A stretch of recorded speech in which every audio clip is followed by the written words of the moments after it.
لله رب العالمين والعاقبة للمتقين والصلاة والسلام على أشرف الأنبياء وسيد المرسلين وعلى آله الطيبين الطاهرين وأصحابه الأكرمين الأفضلين ومن تبعهم بإحسان إلى يوم الدين أجمعين. أما بعد، قال الله تبارك وتعالى في كتابه العظيم: فأعوذ بالله من الشيطان الرجيم، إن هذا القرآن يهدي للتي هي أقوم. صدق الله المولى العظيم. وقال سبحانه وتعالى في اسمه النبي صلى الله عليه وسلم: إن الله وملائكته يصلون على النبي يا أيها الذين آمنوا صلوا عليه وسلموا تسليما. اللهم صل وسلم وزد وبارك على حبيبك سيدنا نبينا مولانا محمد وآله وصحبه وبارك وسلم أجمعين، والحمد لله رب العالمين. اللہ سبحانہ و تعالیٰ کا بے پناہ فضل و احسان ہے کہ اس نے ہمیں اپنے پسندیدہ دین اسلام کی دولت سے سرفراز فرمایا اور اپنے محبوب نبی سیدنا محمد رسول اللہ صلی اللہ علیہ وسلم کی امت سے بنایا، اور اس امت کی نجات کی خاطر اللہ نے بے شمار سامان فراہم فرمائے. ان میں سے ماہ رمضان مبارک ہے. اعزاز محترم،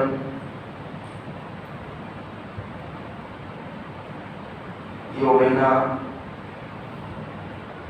بڑی برکتوں اور عظمتوں والا مہینہ ہے، اس لیے کہ اس میں اللہ تبارک و تعالیٰ نے وہ عظمت والی کتاب نازل فرمائی. اللہ تبارک و تعالیٰ قرآن پاک میں ارشاد فرماتا ہے: شہر رمضان الذی انزل فیہ القرآن. رمضان کا وہ مہینہ جس میں اللہ نے قرآن کا نزول فرمایا.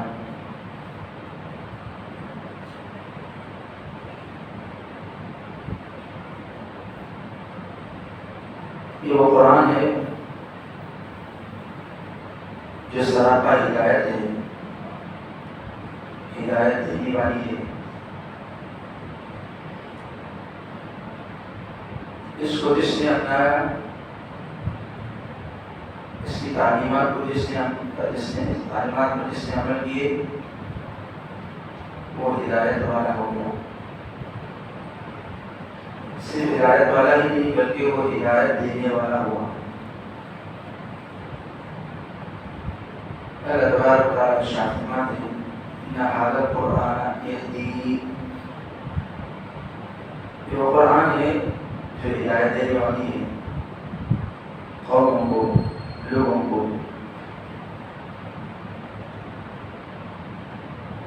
یہ اس وقت نازل ہوئی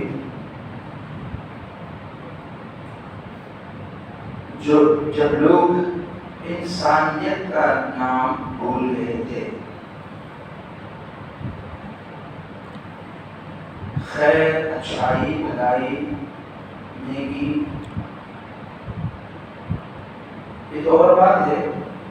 انسانیت بھول گیا تھا. نبی پاک علیہ السلام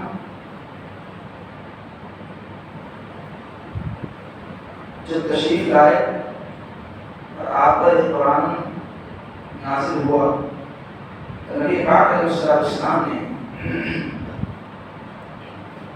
ان کی آیتیں پڑھ کر جب سنانی، لوگ پڑھے، سمجھے، اور جب اس پر عمل پیدا ہونے لگے تو عزیزان محترم وہ ہدایت مانگنے لگے. یہ وہ قرآن ہے ان لوگوں میں نازل ہوا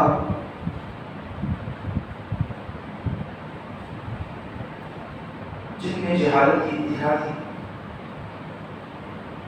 جن میں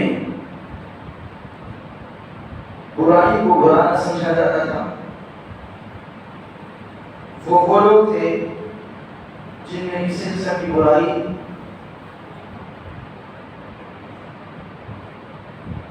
بچی نہیں تھی کہ یہ نہیں برائی نہیں ہو، مگر جب قرآن پاک کا نزول ہوا، قرآن پاک کو انہوں نے سنا اور اس کا ادب، اس لیے وہ زبان بھی جانتے تھے، انہیں کی زبان میں تھا۔ آج ہمیں قرآن سمجھنا ہے تو پہلے زبان سمجھنا پڑے گا، پھر اس کے بعد اس قرآن کو سمجھتے ہیں۔ مگر رہا یہ کہ اب ہمارا معاملہ قرآن سمجھنا دور کی بات ہے، قرآن پڑھنا بھی مشکل ہے۔ ہمیں اگر 100 ہیں تو 100 میں سے کتنوں کو قرآن پڑھنا آئے گا؟ تو بڑی مشکل سے 10 افراد کہیں گے کہ ہمیں قرآن پڑھنا آئے گا۔ 10 میں سے 100 میں سے 10 مشکل سے کہیں گے کہ ہمیں قرآن پڑھنا آئے گا۔ لوگ تو قرآن پڑھنے والے ہیں۔ اب جن کو 10 افراد کو جو قرآن پڑھنا آ رہا ہے، ان سے پوچھیں گے کہ آپ روزانہ قرآن کتنا پڑھتے ہیں؟ تو بڑی مشکل سے 1-2 بندے وہ کہیں گے کہ ہم روزانہ قرآن پڑھتے ہیں۔ اور جن کو قرآن پڑھنا آتا ہے وہ ان میں 5 ایسے ہیں جو کبھی کبھی اتفاق پڑھ لیتے ہیں، اور بعضوں کا حال تو یہ ہے کہ قرآن پڑھنا تو آتا ہے مگر قرآن پڑھنا سیکھتے ہیں ہوگا ختم۔ تو قرآن پڑھنے کے لیے نہیں، پڑھنے کے ساتھ ساتھ سمجھنے کے لیے، سمجھنے کے لیے نہیں ہے بلکہ سمجھنے کے ساتھ ساتھ عمل کے لیے ہے۔ اگر کم سے کم اتنا دیکھا جائے کہ ہم قرآن پڑھنے والے تو بن جائیں اور قرآن پڑھنے کی عادت تو ڈالیں، تاکہ اس کی تلاوت کی برکت سے ہمیں عمل کی توفیق مل جائے، اس تلاوت کی برکت سے اس کی تلاوت کا فائدہ، اس کی تلاوت کے ثمرات، اس کی تلاوت کی لذتیں ہمیں نصیب ہو جائیں۔ عزیزان محترم، یہ وہ قرآن ہے۔ میں جانتا ہوں اور جتنے حضرات بیٹھے میں جانتا ہوں کہ کون قرآن پڑھنے والا ہے، کون قرآن نہیں پڑھنے والا ہے، کیونکہ میں آپ کی مسجد کا امام۔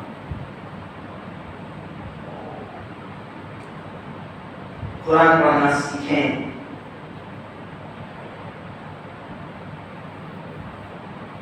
عمل کا سمجھنا، عمل کرنا بات کم سے کم پہلے پڑھنا سیکھیں۔ جب پڑھیں گے تو ایک اجر و ثواب، پڑھیں گے تو سب سے پہلے خیرکم کے زمرہ میں شامل ہوں گے، بہترین لوگوں میں شامل ہوں گے۔ اللہ کے نبی صلی اللہ علیہ وسلم نے ارشاد فرمایا، خیرکم من تعلم القرآن وعلمہ۔ تم میں سب سے بہترین لوگ، اچھے لوگ کون ہیں؟ تو فرمایا جو قرآن پڑھاتے ہیں اور قرآن پڑھتے ہیں۔ اب پڑھانا تو نہیں ہوگا تو کم سے کم پڑھ کے تو اس سورے میں، اس دائرے میں داخل ہو سکتے ہیں۔ نہیں آتا یہ جملہ بڑا اچھا نہیں ہے،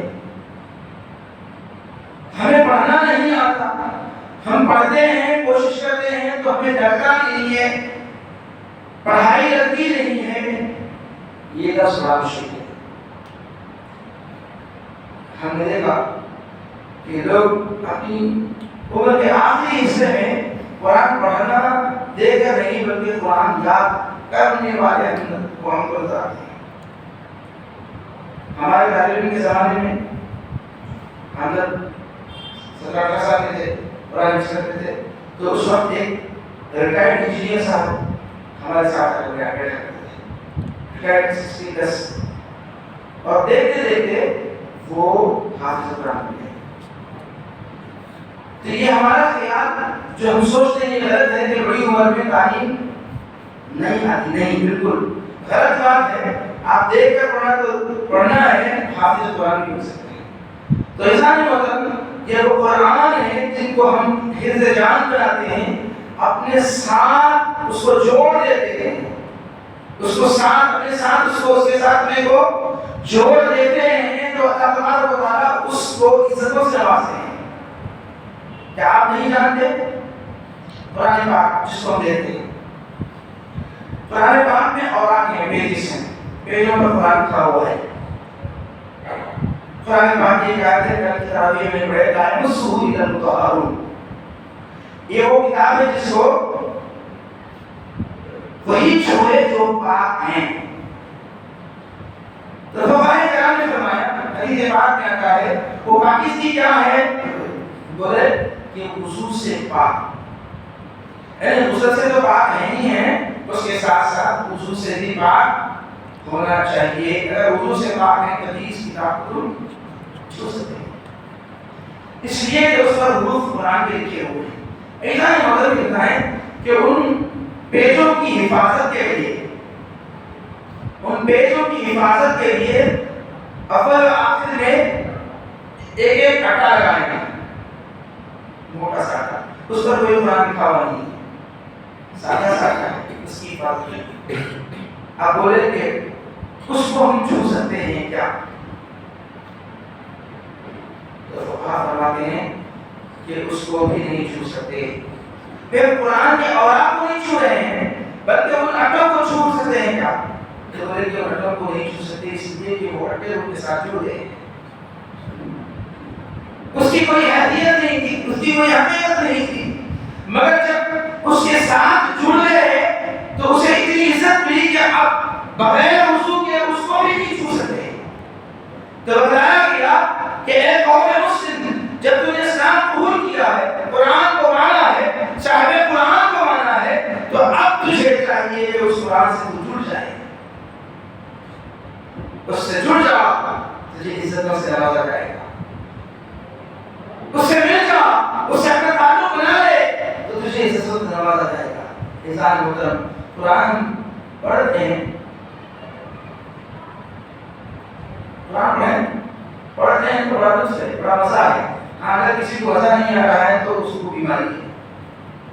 جیسے ہم کوئی لذت والی چیز کھاتے ہیں تو اس کی لذت حاصل ہوتی ہی ہوتی ہے۔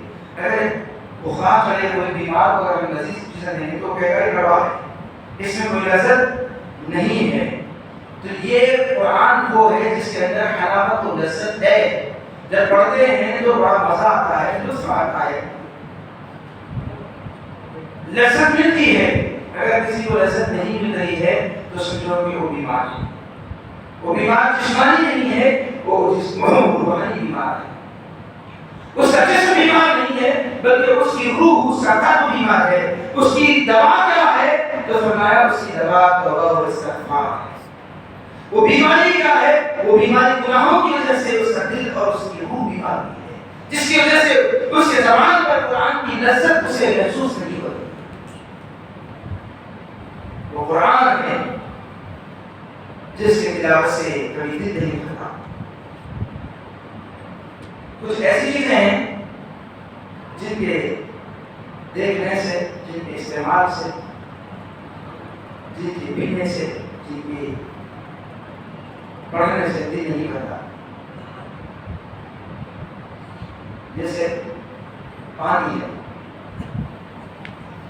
آدمی پانی پیتا ہے، کھانا بھی کھاتا ہے، کھانا ہر سے بھی کھانے کھاتا ہے، مگر کبھی کھانے دل بھر جاتے ہیں، کبھی نہیں۔ پر پانی سے کبھی آدمی کا دل نہیں بھرتا، اگرچہ کہ وہ 100 سال کی زندگی بھی پا رہا ہو تب بھی وہ پانی سے اس کا دل چاہتا نہیں، دل بھرتا نہیں ہے۔ ایسے ہی کچھ دیکھنے کے مناظر ہوتے ہیں جن سے دل نہیں بھرتا، قدرتی مناظر ہیں، بس وہاں نہیں کرتا، دل بھرتا نہیں ہے۔ یہ آسمان ہے جس پر کہکشاں ہیں، تارے ہیں، جگمگاتے ستارے ہیں، جب وہ چمکتے ہیں تو دیکھتے ہی رہ جاتے ہیں، زندگی بھر دیکھتے ہیں، مگر یہ نہیں کہتا کہ یہ دل بھر گیا ہے۔ خانہ خدا، رسول پاک کا وہ گنبد خضرا، وہ نورانی منظر دیکھتا ہے تو کبھی آدمی یہ نہیں کہتا کہ میرا دل بھر گیا، اس کی لذت وہی پا سکتا ہے جو اس کو دیکھا، جس کی حاضری مدینے میں ہوئی ہو، جس کی حاضری مکہ مکرمہ میں ہوئی ہو اور اس نورانی منظر کو دیکھا ہو، وہ خانے خدا کو دیکھا ہو، روزے رسول کو دیکھا ہو، بار بار دیکھتا ہے، بار بار دیکھتا ہے، خواہش کرتا ہے مگر دل نہیں بھرتا۔ تو کچھ ایسی چیزیں ہوتی ہیں جس کے بار بار دیکھنے سے، ہزار بار دیکھنے کا دل نہیں بھرتا۔ یہ قرآن ہے، وہ قرآن بھی وہ کلام ہے جس کے کتنے ہی پڑھنے سے، کتنے ہی بار دیکھنے سے، پڑھنے سے دل نہیں بھرتا۔ اس لیے کہ قرآن کا معنی ہی بار بار پڑھا جانے والا کلام۔ قرآن یعنی وہ کلام جس کو بار بار پڑھا جائے، مگر ہمارے پاس کیا بالکل کبھی کبھی پڑھ لیتے ہیں، مگر ہمارے اسلاف کا طریقہ تھا کہ وہ قرآن کو کثرت سے تلاوت کیا۔ سیدنا امام اعظم ابو حنیفہ رحمۃ اللہ تعالی ماہ رمضان میں 63 قرآن ختم کیا کرتے تھے، 63۔ آپ بولیے کہ ہم کتنے قرآن ختم کرتے ہیں؟ رمضان میں کتنے قرآن پڑھتے ہیں؟ خیر حضرت کام پڑھتے ہیں، کام پڑھنے نہیں آتا ہے تو پڑھنے نہیں آتا تو سیکھیں۔ اب جن کو پڑھنا آتا ہے تو پڑھنے والے سے پوچھیں کہ کتنے قرآن آپ نے پڑھے ہیں۔ نبی پاک صلی اللہ علیہ وسلم کا بھی طریقہ رہا، ماہ رمضان میں آپ رمضان سے پہلے آپ دور سناتے ہیں، جس کے بعد کیا ہوتا ہے کہ آپ جبرائیل کو قرآن سناتے، جبرائیل آپ کو سناتے، دور ہوتا۔ پھر اس کے بعد کثرت سے قرآن نبی پاک علیہ السلام رمضان میں پڑھا کرتے تھے، صحابہ نے کثرت سے قرآن پاک کی تلاوت کی، ائمہ مجتہدین نے کثرت سے تلاوت کی، ہمارے بزرگوں نے قرآن کو تلاوت کیا۔ حضرت بلال بھی رمضان میں آپ بھی کثرت سے قرآن، ایک دن میں ایک آدھ قرآن پڑھا کرتے تھے، تراویح کی کا معاملہ ہوتا تھا، تو انسان محترم کثرت سے تلاوت کرتے تھے۔ تلاوت کا مزہ سمجھ اتنا تب بھی آتا ہے، مگر روح بیمار نہ ہو، قلب بھی بیمار نہ ہو، گناہوں سے گندا نہ ہو۔ اگر گناہوں سے پاک ہے تو روح و فل اس کا پاک ہے تو زبان جو چلتی ہے تو پڑھتا رہتا ہے، پڑھتا رہتا ہے، پڑھتا رہتا ہے، پڑھتا رہتا ہے، لطف آتا رہتا ہے۔ وہ اللہ والد ہے۔ سیدہ فاطمہ زہرا رضی اللہ تعالیٰ عنہا رات کے ابتدائی حصے میں 2 رکعت پڑھنے سے کھڑی ہو جاتی ہیں، قرآن پڑھتی جاتی ہیں، قرآن پڑھتی جاتی ہیں، پڑھتی جاتی ہیں، پڑھتی جاتی ہیں، جب 2 رکعت میں سلام پھیرتی ہیں، دیکھتے ہیں تو سکون میں گزار ہوتی ہے۔ صبح کے آسان میں گزار ہو رہے ہیں، صبح صادق طلوع ہو رہا، عرض کرنے لگی مولا کہ تو عظیم ہے، تیرا کلام عظمت والا ہے، مگر یہ جو رات اتنی چھوٹی بنائی ہے کہ تیرے نبی کی بیٹی، تیرے نبی کی بیٹی دل کھول کر کے اس کی تلاوت کرے، تیری بات کا نصر کرے، تیری رات اتنی چھوٹی، یعنی رات اتنی لمبی ہوتی، سردیوں کی رات کی، دھوپ کے دنوں میں رات تو چھوٹی ہوتی ہے، دن بڑا ہوتا ہے، سردیوں میں رات بڑی ہوتی ہے، تو سردیوں کی بڑی رات میں کھڑے ہو کر 2 رکعت پڑھتی ہیں اور شکایت یہ کرتی ہیں کہ مولا تیری رات اتنی چھوٹی ہے کہ تیرے نبی کی بیٹی 2 رکعت نماز بھی نہیں پڑھ سکتا۔ یہ ہمارے ساتھ ہے، ہم قرآن پڑھیں، سمجھنا تو ہمارے پاس نہیں ہے، ابھی سمجھنے کے پاس کوئی بڑا مشکل ہے، پڑھانے کا مسئلہ ہے، پڑھنا ہے تو کس کے پاس پڑھنا ہے تو وقت نکالنا، سیکھنا ہے تو وقت نکالنا، سکھانے والے بھی ملنا، پڑھنے کا شوق بھی آنا، پھر وہ خیال نکالنا، میں پڑھنا ہو گیا ہوں ایسا شرم نکالنا، پھر اس کے بعد میں اتنا بڑا ہو گیا پڑھنے پڑھی رہتی، یہ مسائل ہے۔ قرآن پڑھنا سیکھیں، جب قرآن پڑھیں گے اجر اپنی جگہ ہے، ثواب اپنی جگہ ہے، قرآن پڑھتے ہیں تو قرآن کے پڑھنے سے ہمارے پڑھنے کو کوئی سنے پڑھنے کو ضرور سنا ہے۔ حدیث پاک میں آتا ہے کہ ایک صحابی رات کے پہر میں قرآن پڑھتے ہیں، صحن میں بیٹھے قرآن پڑھ رہے ہیں، اس وقت کوئی رہنے کا مجھے تھا، رات چاندنی بھی وہ وقت کام مان پڑ گئے ہیں، پہلے زمانے میں چاندنی میں لوگ پڑھا کرتے تھے، نہیں، چاندنی میں پڑھا کرتے تھے. اپنی چاندنی ہوتی، چاندنی میں رکو تو رونا صحیح ہے، مگر یہاں پہنچنے سے پہلے پہلے یہاں کی جو آتا ہے اس کو مدھم کر دی. چاند تو چمکتا صحیح، روشنی سے سورج سے روشنی نے کہا ہے سورج چمکایا ہے، اور سورج کو روشنی کہاں سے ملی تو کہا کہ نور مصطفیٰ سے وہ چمکے. چاند و سورج ستارے جو چمکتے ہیں وہ نور مصطفیٰ سے چمکتے ہیں، نور مصطفیٰ کے اعلان میں جو ان کے اندر چمک آئی. تو لہٰذا مطلب وہ چاندنی رات میں گھر کے صحن میں بیٹھے قرآن کی تلاوت کر رہے ہیں. ایک طرف ان کا بچہ لیٹا ہوا ہے، ایک بازو طرف ایک جو ان کا اونٹ باندھا ہوا ہے. تلاوت کرتے ہیں تو ایک نورانیت آسمان سے ان کے سروں پر اترتی ہے. جب وہ چیز آتی ہے تو وہ جانور بھجکتا ہے، کودتا ہے. تو یہ کہتے ہیں کہ مجھے ڈر ہوا کہ ایسا نہ ہو کہ وہ کود کر میرے بچے کو بھونر دے. تو بلند آواز سے کام کو سے پڑھتا ہوں، دھیرے کر دیتا ہوں، تو وہ جو نورانیت ہے وہ اوپر قائم ہوتی ہے. اس طرح کئی مرتبہ ہوتا رہا. صبح ہوئی تو رسول پاک علیہ السلام کی بارگاہ میں حاضر ہوا. اللہ کے نبی سے میں نے سارا قصہ سنایا تو رسول پاک علیہ السلام نے ارشاد فرمایا وہ کوئی اور چیز نہیں تھی بلکہ وہ فرشتے تھے تمہارے قرآن کو سننے لے آئے.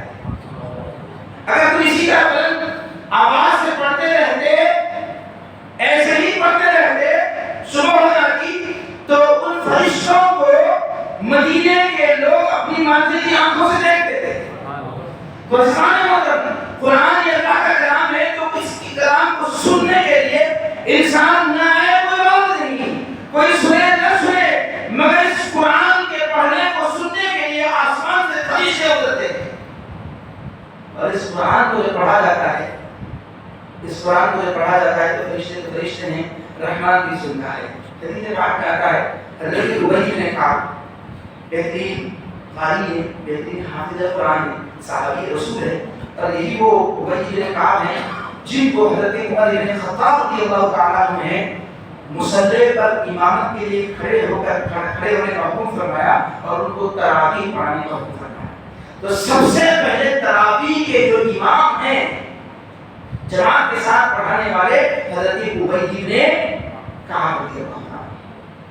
رسول پاک علیہ السلام کے زمانے میں جس طرح ہم تراویح پڑھتے ہیں، یہ تراویح اب جھگڑے رہے 8 رکعت 20 رکعت فلاں یا فلاں وہ کریے، اور جو بولتے ہیں رسول اللہ کے زمانے میں تو نہیں کرتے. تو یہ تراویح رسول اللہ نے 30 دن تک لگا تھا جماعت کے ساتھ مسجد میں آ کر کے عورتوں کو بلا کو آزو بازو پڑھا کر کو پڑھایا گیا. شاید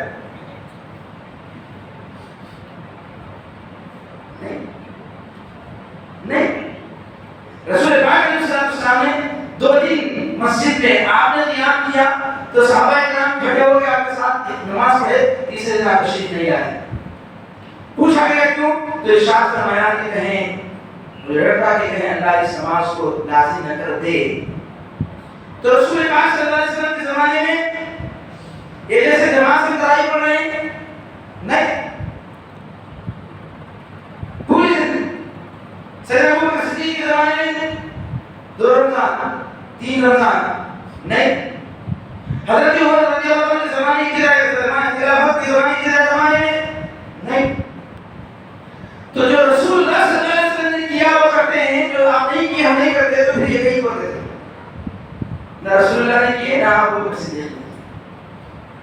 حضرت عمر رضی اللہ عنہ نے دیکھا کہ رمضان کی راتوں میں صحابہ کرام ادھر ادھر کھڑے ہو کر عبادت کر رہے ہیں، اسی نماز تراویح کو پڑھ رہے ہیں.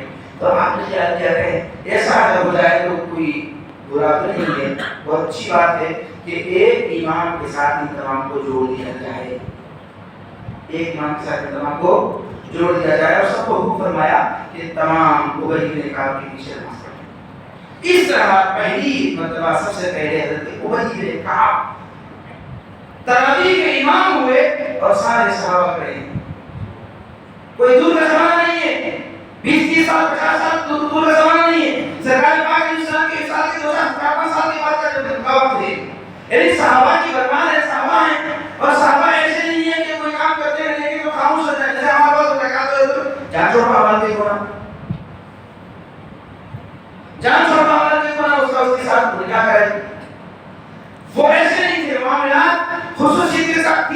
معاملے میں اگر کوئی تبدیلی، کوئی چینج، کوئی نئی چیز آتی تو وہ کوئی بھی اپنے وقت کا کوئی بھی ہو تو کھڑے ہو جاتا ہے یہ کیسے ہو سکتا ہے، یہ کیسے ہو سکتا ہے۔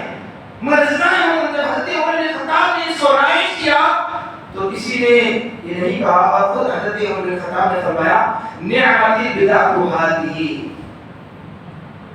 بدعت نعمت یہ کتنی ہی اچھی بدعت ہے، اتنی اچھی بدعت ہے۔ مگر لوگوں کو وہ بدعت ہوتے ہی بدعت سیئہ، بدعت حسنہ، اچھی بدعت حدیث پاک میں من سن فی الاسلام سنۃ حسنۃ، جو اچھی بدعت ایجاد کرے گا، اچھا عمل ایجاد کرے گا، اچھا عمل نکالے گا جو شریعت سے ٹکراتا نہ ہو، شریعت سے ٹکراتا نہ ہو، کوئی نیا کام دین کے اندر جس کے اندر شریعت سے کوئی ممانعت نہ ہو، منع نہ ہو، نہیں ایسا نہیں ہونا چاہیے نہ ہو، تو وہ اچھی بدعت ہے۔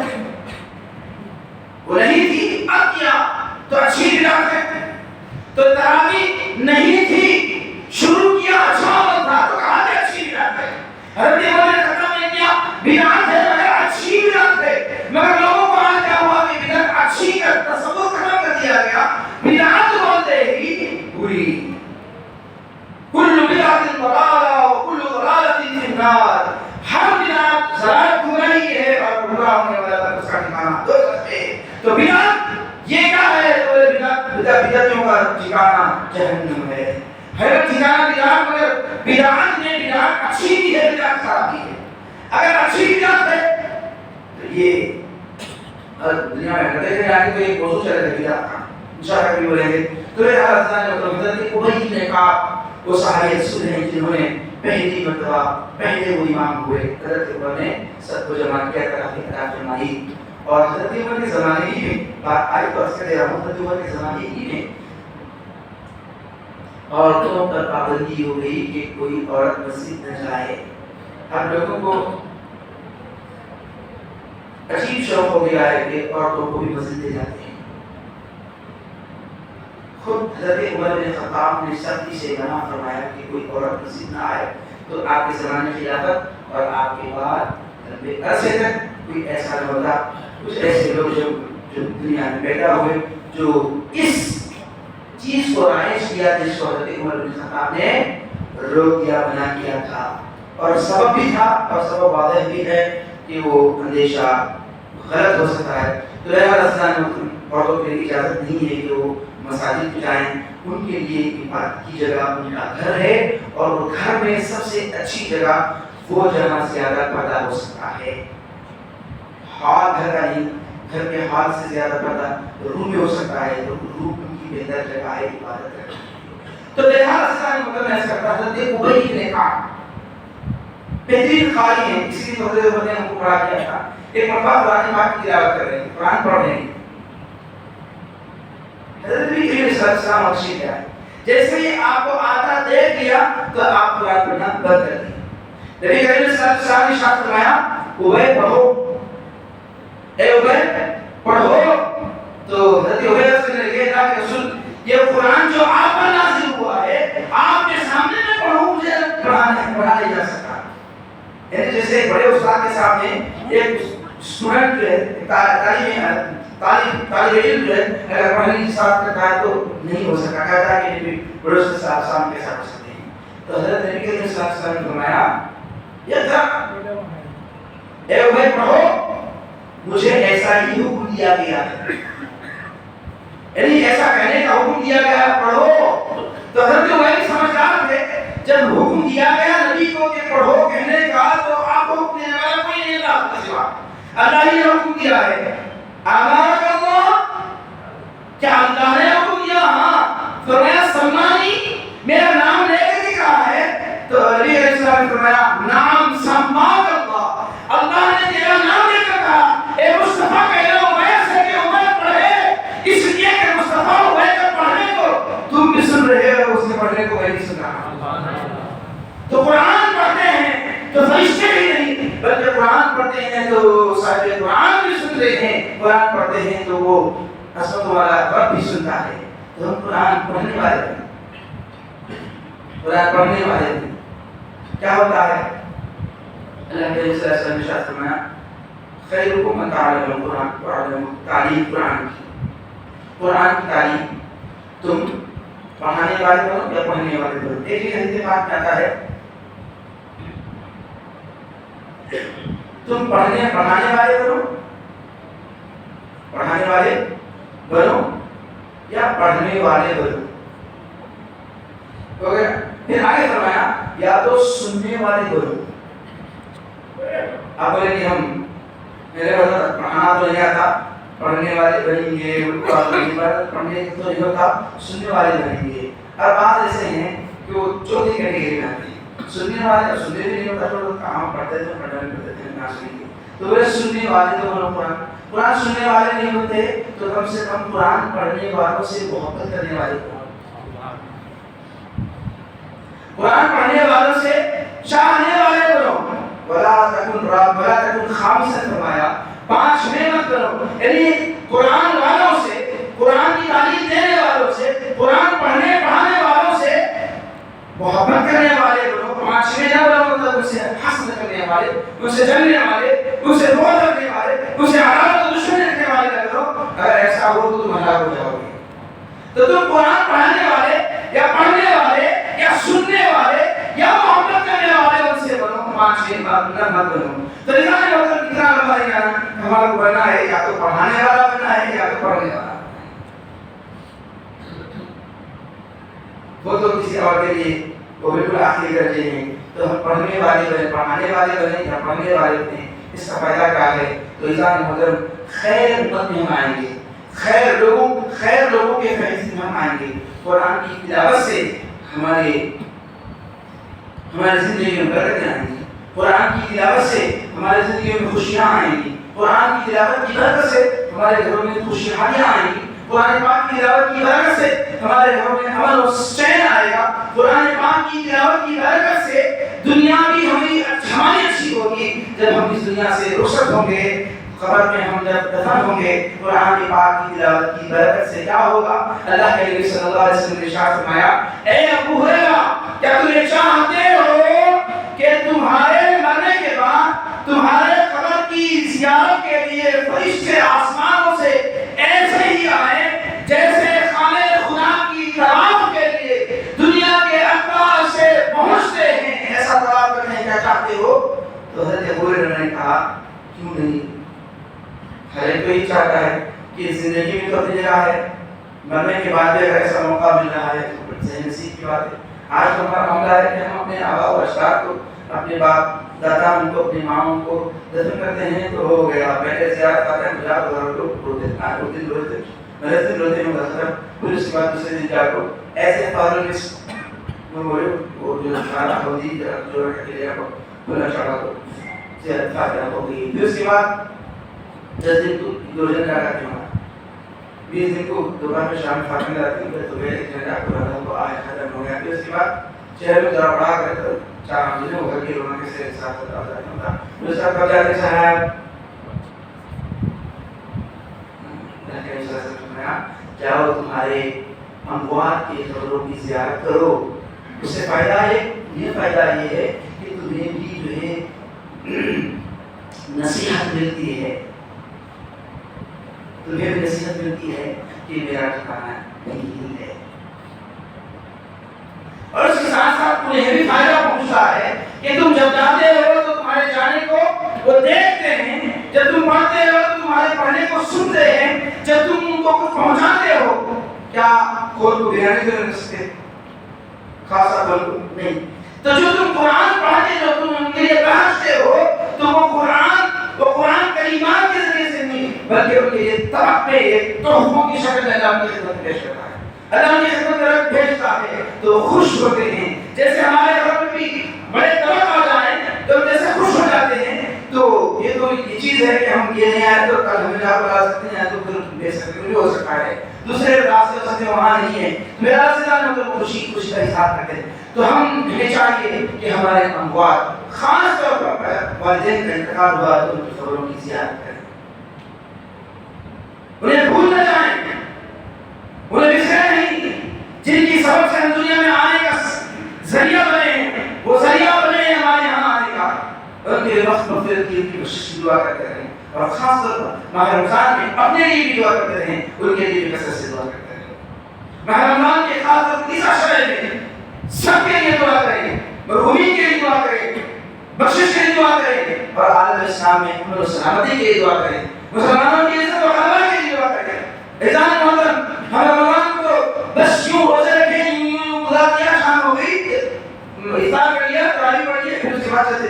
کبھی ہم نے کوئی ایسا وقت بھی نکالا ہے جو ہم اپنے رب سے ہمارے لیے مانگے ہوں، اپنے رب سے ہم اپنے گھر والوں کے لیے مانگے ہوں، اپنے رب سے ہم اپنے قبیلے خیر قبیلے والوں کے لیے مانگے ہوں۔ اپنا دل مشاہدہ کریں، وسیع کائنات کو کچھ دینا نہیں ہے، کچھ دینا نہیں ہے، بلکہ رب سے مانگنا ہے ہمارے لیے، گھر والوں کے لیے، افراد خاندان کے لیے، خیر قبیلے کے لیے، اس امت کے لیے، اس امت کے لیے، اس عالم میں رہنے بسنے والے ساری انسانیت کے لیے۔ وہ تو نوازنے کے لیے ہے، وہ تو عطا کرنے والا ہے۔ اگر ہدایت آپ کا نہیں تو ہدایت جو نہیں ہے اس کا مطالبہ کریں، رب نوازنے والا ہے، گرد آئیں۔ رمضان اب دیکھتے ہیں کہ ہمارے درمیان سے گزر جائے گا، آج جمعہ ہے، اگلی جمعہ پڑھیں گے تو ختم رمضان نماز سے ودا ہو جائے گا۔ اس کو غنیمت جانیں، ان لمحات کو غنیمت جانیں، رب سے اپنا تعلق جوڑیں، رب سے اپنا تعلق مضبوط کریں، رب سبحانہ و تعالیٰ سے مانگیں، طلب کریں، رب سے صلح کریں، رب سے اپنا معاملہ کریں، رب کے ساتھ اپنا اچھا تعلق مضبوط کریں۔ اب نہیں کریں گے تو کب کریں گے؟ اب نہیں کریں تو کب کریں؟ انسان مطلب ایک وقت وہ تھا کہ ایک بادشاہ بڑی ٹھاٹ باٹ کے ساتھ جا رہا ہے، بڑی ٹھاٹ باٹ کے ساتھ جا رہا ہے، راستہ رک گیا، پوچھا کہ آواز ہے کیوں رکاوٹ کا سبب بنا، کون ہے وہ رکاوٹ کا سبب بنا؟ تو کہا کہ ایک بادشاہ سلامت ایک دیوانہ ہے جو زمین پر بیٹھ کر کے کچھ کر رہا ہے اور وہ اٹھتا نہیں ہے، اٹھا تو آگے ہمارا قافلہ جاتا ہے۔ تو بادشاہ نے کہا کون ہے؟ تو کہا کہ اس کو کہتے ہیں بہلول ادھر۔ وہ زمانہ جس کو دیوانہ کہتا ہے، وہ دیوانہ تو دیوانہ دنیا کا نہیں، وہ دیوانہ رب کا دیوانہ ہے، وہ اللہ کا دیوانہ ہے۔ بہلول کا نام سنتے ہی بادشاہ اپنے سواری سے اتر گیا، کہا کہ بہلول کو جانتا ہی ہے، وہ بہلول وہ ہے جس سے اس نے جنت خریدی تھی۔ بہلول کے پاس پہنچے، کہا کہ اے بہلول کیا کر رہے ہو؟ حضرت بہلول ہیں کہ وہ زمین پر لکیریں ڈال رہے ہیں، میٹ رہے ہیں، زمین پر لکیریں کھینچ رہے ہیں، میٹ رہے ہیں۔ پوچھا کہ بہلول کیا کر رہے ہو؟ تو کہا کہ میں صلح کرا رہا ہوں، صلح کرا رہا ہوں۔ کس کے ساتھ صلح کرا رہے ہو؟ تو کہا کہ یہ اللہ والے ہیں، کہا کہ بندوں اور اللہ کے درمیان صلح کرا رہا ہوں۔ کیا وہ بات بہتری؟ تو کہا کہ وہ مانتا ہے صلح کو، یہ مانتے نہیں، وہ مانتا ہے، وہ مان رہا ہے، کانفیڈنس کی اصلاح کے لیے مان رہا ہے، وہ ایکس کر رہا ہے، ایکس کر رہا ہے، ہاں ٹھیک ہے ٹھیک ہے ٹھیک ہے کر رہا ہے، مگر یہ مانتے نہیں ہیں۔ اور کیا کریں، یہ مانتے نہیں ہیں۔ بات ہوئی گئی، وقت گزر گیا، کچھ دنوں کے بعد پھر دیکھا کہ وہی بہلول لانا قبرستان کے قریب میں بیٹھے وہی حرکت کر رہے ہیں۔ حضرت بہلول لانا کو جیسے ہی اس نے دیکھا، ہارون رشید نے کہا کہ حضرت کیا بات ہے، اب تک صلح نہیں ہوئی؟ تو کہا نہیں ہوئی۔ کیا بات نہیں بنی؟ تو کہا کیا ہوا؟ تو کہا اب تو یہ مانتے ہیں مگر اب وہ نہیں مانتے، اب یہ مان رہے ہیں اس لیے کہ زمین پر نہیں، یہ زمین میں ہے، اب یہ مان رہے ہیں، اب وہ نہیں مانتا۔ کہا کہ اب نہیں مانتے ہم، جب تم زمین پر تھے ہم کب مانتے تھے، اب آ گئے ہیں تو انشاءاللہ اب نہیں مانیں گے۔ تو جب تک ہم پر ہیں، میں نہیں پر ہیں، تب تک ہم اس کو منائیں گے، اس کو منانے کی کوشش کریں گے، اور وہ تو ماننے کے لیے تیار رہتا ہے۔ وہ ایسا نہیں کہ روٹنے والا ہے، وہ ایسا نہیں کہ وہ ضدی ہے، وہ ایسا نہیں ہے کہ وہ یہ کہے کہ ہم نہیں مانتے، ہم یہ کنڈیشن رکھتے ہیں، بلکہ وہ تو کہتا ہے کہ بندے آ جا تو کیا طلب کرتا ہے، باقی چاہتا مانگتا ہے تو معاف کر دیں گے، کیا طلب کرتا ہے دے دیں گے۔ تو اس کا نہیں مطلب یہ وجہ ہے ہمارے رمضان کے کچھ دن باقی ہمارے درمیان رہے ہیں، ہمارے درمیان رہے ہیں، اس کو غنیمت جانیں۔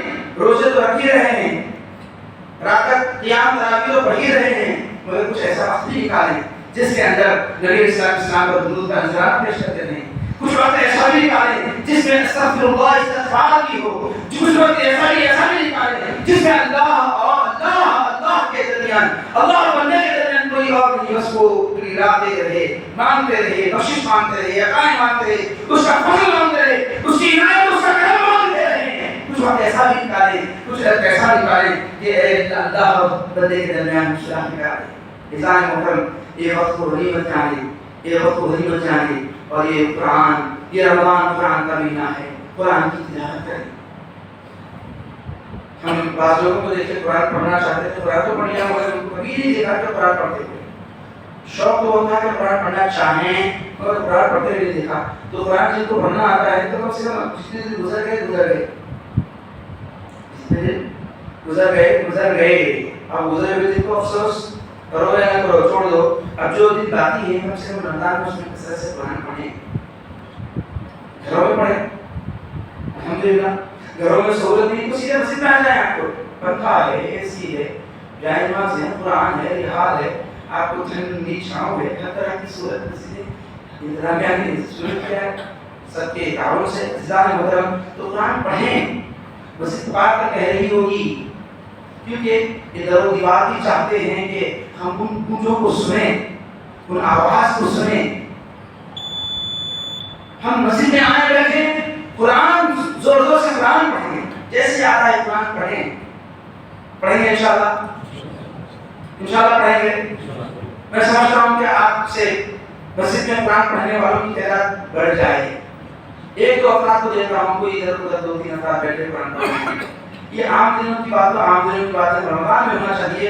کیوں لے گے تو 50 50 60 60 6 6 4 4 30 40 لوگ قرآن بیٹھ کے قرآن، کوئی زیادہ آپ وقت نہ دیں، کوئی لمبا چوڑا ایک بار دو بار چار بار نہیں۔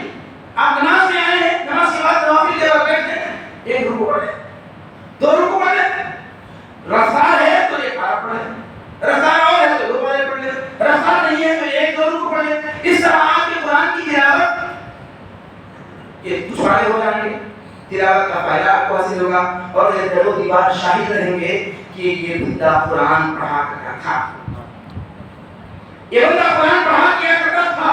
وہ گواہ ہوں گے، وہ شاہد ہوں گے، اس بندے نے قرآن کو اپنے سینے سے لگایا تھا، اپنے زبان پر چلایا تھا، یہ قرآن کی تلاوت کیا کرتا تھا۔ اور قرآن پڑھنا نہیں آتا تو قرآن پڑھنا سیکھیں، نہ سیکھ سکے مرتے دم تک بھی نہ سیکھ سکے، مرتے دم تک بھی نہ سیکھ سکے۔ حدیث پاک میں آتا ہے اگر سیکھتے سیکھتے مر بھی گیا تو حدیث پاک میں آتا ہے قرآن قبر میں فرشتوں کو مخاطب کر دیتا ہے کہ بندہ دنیا میں سیکھنے کی شوق لے کر کے، سیکھنے کا جستجو لے کر کے چلا تھا، نہ سیکھ پایا، اے فرشتوں اس کو قبر میں قرآن سکھاؤ، اللہ کا آرام سے سیکھتے ہیں۔ عزیزان محترم، قرآن سے اپنا تعلق مضبوط کریں۔ قرآن جو اس وجہ سے نوازنے والا ہے، عظمتوں سے نوازنے والا ہے، جو اس سے جڑ گئے وہ عظمت عزت والے بن گئے۔ وہ صحابہ وہ کیا تھے؟ بس یہی ہے کہ رسول پاک علیہ السلام کی تعلیمات، قرآن کی تعلیمات کو اپنا دل سے جان بنا لیا تھا۔ وہ کچھ نہیں تھے مگر اللہ نے ان کو سب کچھ عطا فرمایا، اور رہتی دنیا تک کے ان کی ایک مثال، ایسی مثال چھوڑ گئے کہ وہ جیسی مثال رہتی دنیا تک کوئی پیش نہیں کر سکتا۔ بس جس وجہ سے کہ انہوں نے قرآن کو اپنا حفظ جان بنا لیا تھا۔ دعا کرتے ہیں کہ اللہ تبارک و تعالیٰ ہمیں بھی تلاوت قرآن کی توفیق عطا فرمائے، اور قرآن کی تعلیمات پر عمل کرنے، سمجھنے اور کرنے کی توفیق عطا فرمائے، اور کثرت سے صبح و شام قرآن پاک تلاوت کرنے کی توفیق عطا فرمائے، اور قرآن کی انوار و برکات پر نازل فرمائے۔ قرآن کی تلاوت کے صدقے ہمارے قلب و اذہان و ذہن کو پاک و صفا و جلا فرمائے، اور ہمارے گناہوں کو معاف فرمائے۔ اجر عظیم اور اجر جزیل سے ہم کو سرفراز فرمائے۔ ہمارے یہاں السلام علیکم۔